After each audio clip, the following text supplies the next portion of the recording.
ദിവസങ്ങളോളം ട്രെയിനിൽ യാത്ര ചെയ്യേണ്ടി വരുമ്പോൾ പലപ്പോഴും ട്രെയിനിലെ ഭക്ഷണത്തെ നമുക്ക് ആശ്രയിക്കേണ്ടി വരും. ഭക്ഷണത്തിന് ഈടാക്കുന്ന അധിക വിലയെ പലരും ചോദ്യം ചെയ്യുന്നതും വിലപേശുന്നതും നമ്മൾ കാണാറുണ്ട്. ഇതുപോലെ ഭക്ഷണത്തിനും വെള്ളത്തിനും അധിക വില ഈടാക്കിയതിന് പരാതി നൽകിയ യൂട്യൂബറെ പാൻട്രി ജീവനക്കാർ മർദ്ദിക്കുന്ന ദൃശ്യങ്ങളാണ് സമൂഹ മാധ്യമങ്ങളിൽ വ്യാപകമായി പ്രചരിക്കുന്നത്.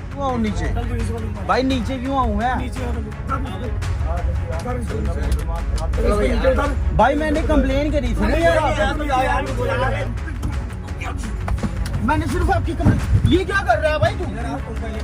भाई मैंने सिर्फ कंप्लेन करी ना यार, आपकी क्या कर रहे हो यार आप? ये भाई कहाँ डाल?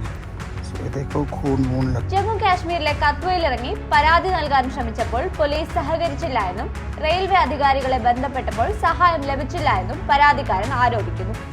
ഹോബുകുണ്ട് എക്സ്പ്രസിലാണ് സംഭവം. ട്രാവൽ ബ്ലോഗറായ വിശാൽ ശർമ്മയാണ് അക്രമം നടന്നതായി പറയുന്ന വീഡിയോ എക്സിൽ പോസ്റ്റ് ചെയ്തത്.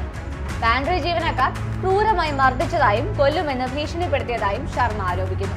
വെള്ളവും ഇൻസ്റ്റന്റ് നൂഡിൽസും വാങ്ങിക്കുന്നതും പണം നൽകുന്നതും ദൃശ്യങ്ങളിൽ കാണാം.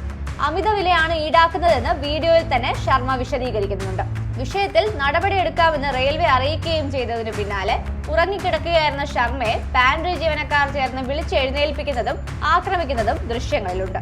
റെയിൽവേ ഉറപ്പു നൽകുന്ന സേവനങ്ങളുടെ സുതാര്യതയും AC കോച്ചുകളിലെ സുരക്ഷിതത്വവും ഉൾപ്പെടെ ചോദ്യം ചെയ്യുന്നതാണ് ഇത്തരം സംഭവങ്ങൾ.